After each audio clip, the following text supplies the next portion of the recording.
Hi there, it's Susan from SusanWinter.net. Thank you so much for joining me today. So I want to have a discussion about a very delicate topic that I'd like to frame as clearly as possibly. It is the intersection of our spirituality when it butts up against what we know is the right thing to do for ourselves. Self-care, perhaps staying away from somebody that has been abusive or that is not good for us. So there are many of you that are on a spiritual path, and your practice is intense. And the end result is this amazing, beautiful, completely integrated person that I get a chance to deal with in consultation. And I know how unbelievably transformative an active spiritual discipline can be. That whether you go to a retreat all weekend and you come out just feeling with an entirely new perspective on life, or you come out of a meditation and your heart is exploding with love, and the boundaries between this person and that person melt away, and all you see is oneness and love. And you're just exploding with this sense of love and compassion and understanding for all of humanity, because now you're radiating from a 360-degree view looking down on why people are the way they are.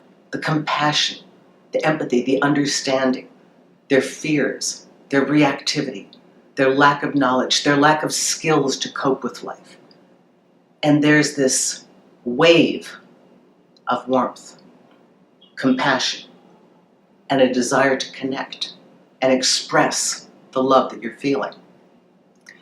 And while all of this is beautiful, there are times that that very emotion that is so magnificent can work against you in your effort to protect you from yourself, from breaking the boundaries that you've established in order to stay away from a person that is not good for you.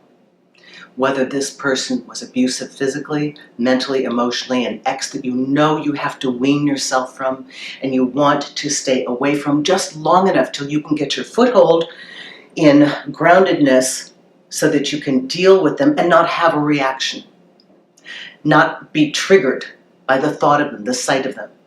You know, many of you ask me, do I believe in no contact? As a rule, no. But no contact for a certain amount of time may be essential for those of you that get triggered. And I always ask you, how do you feel after you talk to them? Maybe when you first talk to them, it feels amazing. But then how do you feel later that night or the next day? What's the aftermath? What price do you have to pay for that interaction? I know for myself, so many times I was trying to walk away from a partner I knew I needed to walk away from. I loved this man with all of my heart. But he was unwell and he was dangerous for me in many ways. And feeling that intense compassion and love, what's the first thing I wanted to do? Call, text, reach out.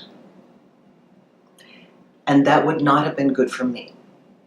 So here you have your spiritual expansion that comes butting up against your self-protective mechanism that in your day-to-day life, you know that you must keep in place. Maybe not forever, but until you're over it, until there's no longer a charge that will take you down, dismantle you, or stop you from moving forward when you've worked so hard to extricate yourself from a situation that was not good for you. So understand that our spiritual pursuit is everything. I mean, it changes how we look at the world.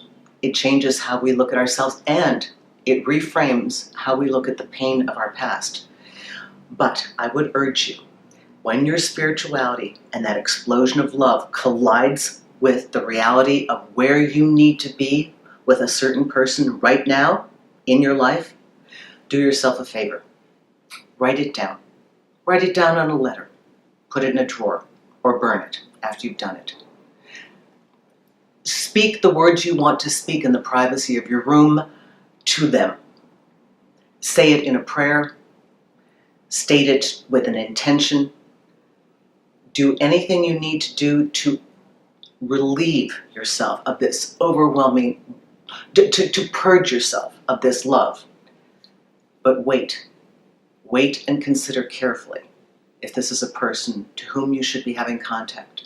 Because right now, for wherever you are in your journey, perhaps the most important thing is for you to keep walking forward, which is away from them, and forward toward yourself. I hope this helps you.